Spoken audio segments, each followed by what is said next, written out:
నమస్కారం. భారతీయ ఆర్థిక వార్తలు 24 జులై ఉదయం 6 గంటల వార్తా సంచికలోకి స్వాగతం. ఈ వార్తా సంచికను మీకు అందిస్తున్నది నయన. తాజా వార్తలు వినండి. సెన్సెక్స్ 76,755.05 పీటీఎస్ పెరిగింది. నిఫ్టీ 50 నేడు 23,996.25 వద్ద ఉంది. పెరిగింది. ఎన్ఎస్ఈ యొక్క అగ్ర 50 కంపెనీలను ట్రాక్ చేస్తుంది. టెక్ ఆదాయాల ఆందోళనలతో 2% పడిపోయిన నాస్డాక్. టెస్లా షార్ట్ సెల్లర్లకు $400 కోట్ల లాభం. బలహీనమైన బిగ్ టెక్ ఆదాయాల కారణంగా నాస్డాక్ 2% పైగా క్షీణించడంతో వాల్ స్ట్రీట్ భారీ నష్టాలతో ముగిసింది.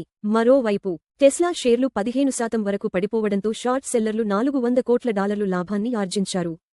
స్థిరంగా ముగిసిన భారతీయ సూచీలు 76,755 వద్ద ముగిసిన సెన్సెక్స్.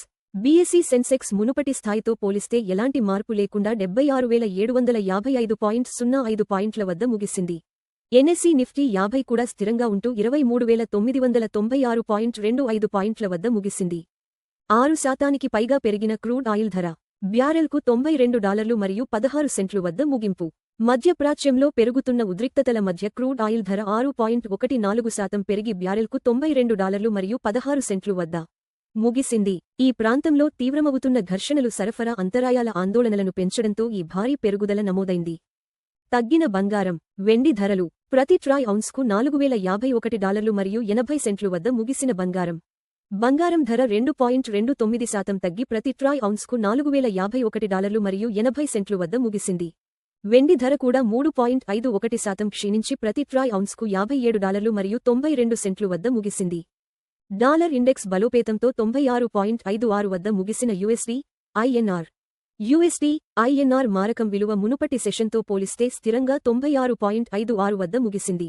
మధ్యప్రాచ్య ఘర్షణలు వడ్డీ రేట్ల పెంపు అంచనాలను పెంచడంతో అంతర్జాతీయంగా అమెరికా డాలర్ బలపడింది. 2013 తర్వాత అత్యల్ప 5ఏళ్ల వార్షిక రాబడిని నమోదు చేసిన సింగపూర్ జీసీ. సింగపూర్ సార్వభౌమ సంపద నిధి జీసీ 2013 తర్వాత అత్యల్ప 5ఏళ్ల వార్షిక రాబడిని నివేదించింది. ఈ క్షీణత ఉన్నప్పటికీ ఈ నిధికి అమెరికా అగ్రశ్రేణి పెట్టుబడి మార్కెట్గా కొనసాగుతోంది. మొదటి త్రైమాసికంలో రెండింతలైన సూర్యోదయ్ స్మాల్ ఫైనాన్స్ బ్యాంక్ నికర లాభం. సూర్యోదయ్ స్మాల్ ఫైనాన్స్ బ్యాంక్ మొదటి త్రైమాసికంలో నికర లాభం రెండింతలు పెరిగినట్లు నివేదించింది. ఈ కాలంలో బలమైన రుణ వృద్ధి కారణంగా ఈ అద్భుతమైన పనితీరు నమోదైంది. పెరుగుతున్న వంటనూనెల ధరలను బయోఫ్యూయల్ డిమాండ్తో ముడిపెట్టిన ఆర్బీఐ. వంటనూనెల ధరల పెరుగుదలను బయోఫ్యూయల్ డిమాండ్తో రిజర్వ్ బ్యాంక్ ఆఫ్ ఇండియా ముడిపెట్టింది. ఇందుకు ప్రధాన కారణం ఇండోనేషియా యొక్క B50 నిబంధన అని కేంద్ర బ్యాంకు పేర్కొంది. రక్షణ రంగ డిమాండ్ మధ్య యుఎస్ ఐపీఓ కోసం దరఖాస్తు చేసిన లింట్రిస్ ట్రైవ్ క్యాపిటల్ మద్దతు ఉన్న రక్షణ సాంకేతిక సంస్థ లింట్రిస్ ఇంక్ యుఎస్లో ఐపీఓ కోసం దరఖాస్తు చేసింది. మార్కెట్లో రక్షణ రంగానికి సంబంధించిన కంపెనీల ఐపీఓల జోరు మధ్య ఈ నిర్ణయం వెలువడింది. ట్రంప్ ఇరాన్ యుద్ధ అధికారాలను నియంత్రించే తీర్మానాన్ని తిరస్కరించిన యుఎస్ సెనేట్. ఇరాన్పై అధ్యక్షుడు ట్రంప్ యుద్ధ అధికారాలను పరిమితం చేసే లక్ష్యంతో ప్రవేశపెట్టిన తీర్మానాన్ని యుఎస్ సెనేట్ తిరస్కరించింది. భౌగోళిక రాజకీయ ఉద్రిక్తతలు మరియు రక్షణ వ్యయ చర్చల మధ్య ఈ నిర్ణయం వెలువడింది. ఎఫ్డి వడ్డీ రేట్లు 3 కోట్ల రూపాయలు లోపు. Kotak Mahindra bank 7.30%, bank of Baroda 7.15%, Punjab national bank 7.10%, HDFC bank 6.60%. బంగారం $4,051 మరియు 80 సెంట్లు 2.29% ప్రతి ట్రాయ్ ఔన్సుకు. అప్రాక్సిమేట్లీ ఈక్వల్ టు $125,780 ప్రతి 10 గ్రా. బంగారు ధర 2.29% తగ్గింది. మునుపటి ముగింపు $4,146 మరియు 90 సెంట్లు నుండి. బంగారు ధరలు ప్రపంచ డిమాండ్, డాలర్ బలం మరియు ద్రవ్యోల్బణ అంచనాలను ప్రతిబింబిస్తాయి. వెండి $57 మరియు 92 సెంట్లు 3.51% ప్రతి ట్రాయ్ ఔన్సుకు. అప్రాక్సిమేట్లీ ఈక్వల్ టు $1,798 ప్రతి 10 గ్రా. వెండి ధర 3.51% తగ్గింది. మునుపటి ముగింపు $60 మరియు 2 సెంట్లు నుండి.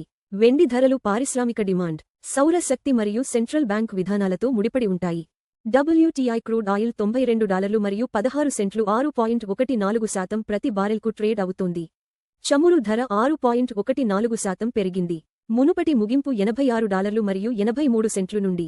చమురు ధరలు ఇంధన వ్యయాలు, ద్రవ్యోల్బణం మరియు భారతీయ రూపాయిని గణనీయంగా ప్రభావితం చేస్తాయి. యుఎస్ డాలర్ 96.56 వద్ద భారతీయ రూపాయికి వ్యాపారమవుతోంది. రూపాయి బలహీనపడింది. మునుపటి ముగింపు $96 మరియు 56 పైసలు నుండి. బలహీనమైన రూపాయి దిగుమతి వ్యయాలను పెంచుతుంది.